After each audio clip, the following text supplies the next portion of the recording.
All right, hello everybody. Welcome back to another edition of What's for Dinner. Hello. I Do you can have both going? I can confirm that I have two phones going right now. One is recording live for Facebook, and the other one is recording for YouTube. So, YouTube would never know we had a problem with them 2 days in a row. yeah, we had little technical difficulties. And by technical, we mean operator. Operator malfunction. Well, hey guys, I hope you're all doing good and happy Saturday. It's Yeah. about 3:30 our time, so we're doing our usual Saturday afternoon quick meal. Yeah. So I like chaffles on Saturdays because it's so quick and so easy. And I even told him I would make omelets for dinner, but it's still easy. Omelets are easier, but chaffles is so easy. What is a chaffle? So I plug in the waffle maker while I'm mixing up the ingredients. So it's a 1 cup of mozzarella shredded, 2 eggs, and 4 tablespoons of almond flour. And I doubled that. So 2 cups of mozzarella cheese, 4 eggs, and 8 tablespoons of almond flour, which is a half a cup. Mix it all together. And today, somebody on YouTube recommended Some awesome subscriber. putting caraway seed in, and I have some from coleslaw that I make, and so and I had a little pinch of it. It does taste like rye bread. Yeah, so that's pretty cool. We're having a for real Reuben on rye chaffles. Right. So right. anyway, and then I just cook it in the chaffle until it comes out. These were the first, and I kind of messed them up. So, but anyway. You just opened the waffle maker a little bit early, and it was still kind of gooey, and it moved all around, and so just a regular old waffle maker. And Yep. then, do you have to spray the waffle maker down? No. Okay. All right. It's like a non-stick surface. Yep. All right. So then this is the finished product right Yep, here. and then we just ran up to the grocery store because we were out of a few things, but we got fresh sliced corned beef. We used the Bubby's sauerkraut, which this is empty now. Yep. And then I'm not fancy, so I don't like Dijon, but regular mustard. Yep. And then there's the caraway seed down there. And of course we've got I like the Jane's Crazy mixed up salt. I put that on everything. And then Teresa prefers the Redmond's real salt, and then she puts that on her stuff. So Yep. we've got all that going on. Right on. Oh, and then I got some Quest chips at the store. So I'm gonna have some chips with my sandwich. So Quest chips are very good. Like for type 1 diabetics, they will not spike your sugar. Good. You'll have to check yourself, but this is a good option. How can they check their blood sugar? Glucose monitor, continuous glucose monitor, which supposedly this month, Freestyle, or the glucose monitors will be over the counter with no prescription required. Yeah. I don't know if it'll get held up by red tape or what, but Yeah, that's exciting. So you just kind of mentioned, with regards to spiking blood sugar, Yeah. anything else that we're heating here tonight, will it cause our blood sugar to spike and then cause our insulin to spike as a result? yep, only if you eat sugar will your blood sugar and insulin spike. The only way to spike your sugar is in normal people, not type 1.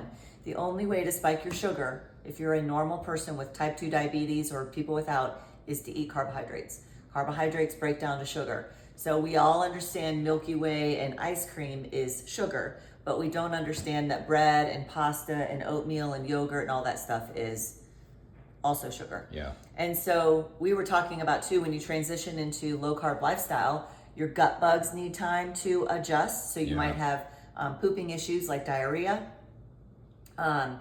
Sometimes you might have a gallbladder flare because when we eat our standard American diet, it's essentially vegan and it's just mushy stuff like pasta and cereal and oatmeal. Your gallbladder is a muscular organ, and so it doesn't have to do anything when you eat that. But when you eat meat, it has to produce the bile and really start exercising itself, and then you can have a gallbladder flare.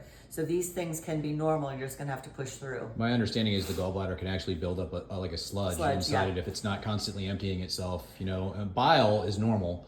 That's what the gallbladder secretes, but then you get a sludge if you're not utilizing it. Right. And that's when you have the problems at the beginning if Correct. you transition to a It's got to get all that stuff out of there that's just been sitting in there. So Yeah. yeah, and then What about, so one of the big problems with people going from, a carbohydrate adjusted diet or adaptation to a fat adaptation is they go through a stage of adaptation called the keto flu. Yeah. So you just kind of feel run down and tired and weak. And I've been through it before. I felt it before too. So what about that? So that's usually an electrolyte issue. So when you first start low carb, it's a little bit of a diuretic effect. So you start peeing more and your electrolytes go. So you need to up your salt. So you could just hit this on your tongue. Chase it with some water. Yep, chase it with water, or start putting pinches of this in your water all throughout the day, so you make sure you get it. You can do electrolyte complex, which is what we also do twice a day. You could do, when I'm fasting and I can feel it come up on me quick, I just drink pickle juice, straight from the pickle juice, or the pickle container, dill pickles. Magnesium, the LMNT electrolyte complex, any of that stuff. It's electrolytes though. Yeah. You'll feel fatigued, you might even feel cramps, headache, all of that is usually electrolytes. And when we're saying electrolytes, really the main ones, potassium, magnesium, and sodium.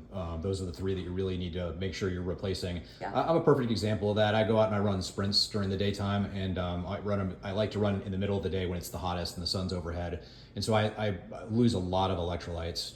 And so I will almost typically walk in the door from running my sprints, and I go straight to the cabinet and I grab the Redmond's Real Salt, and I just open it up all the way, and I pour 3 or 4, shakers full down my throat, and I chase it with some water. And it's interesting too, because a lot of times I'll feel fatigued even now that I'm fat adapted, but once I do a little bit of salt, it just kind of perks me right back up. Yeah, you'll start to think it's hypoglycemia or some other things, but try the electrolytes first, because that's easy. Drinking pickle juice from the jar, it already has all the electrolytes in it. It will give you a quick fix, and you'll be able to figure it out pretty easily. Yeah.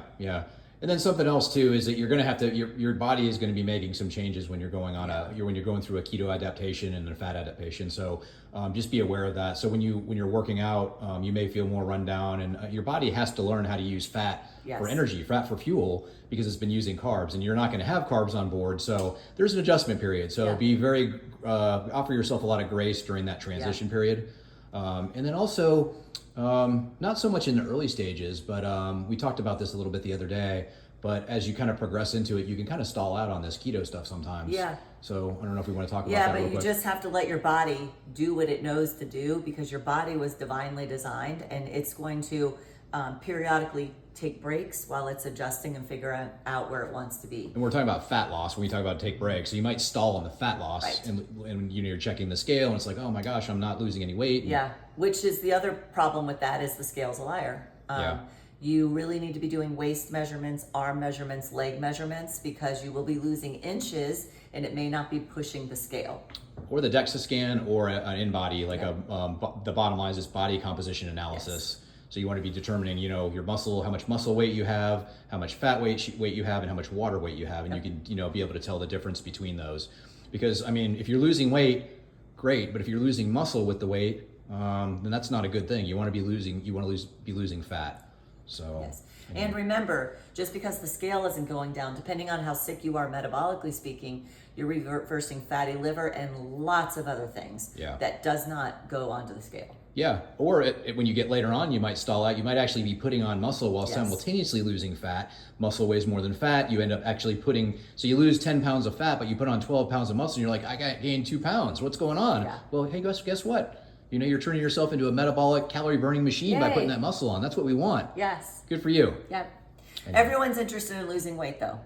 Even diabetics, they aren't interested always in reversing their diabetes, but everyone's interested in fat loss. You have to have insulin low, the end. Yeah. There's no magic pill. There's no magic shot.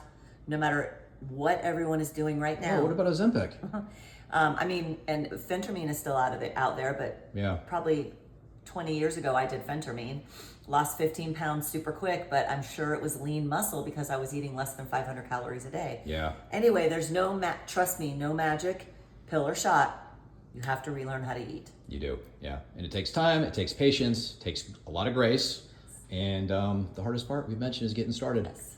Once you get started, get those small little victories under your belt, one at a time, and then boom, they turn into more and more of those, and then you start having some major victories, and then anyway, that's how to do it. So anything else? No.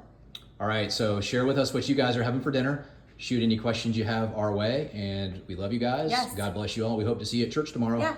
All right, bye. Bye.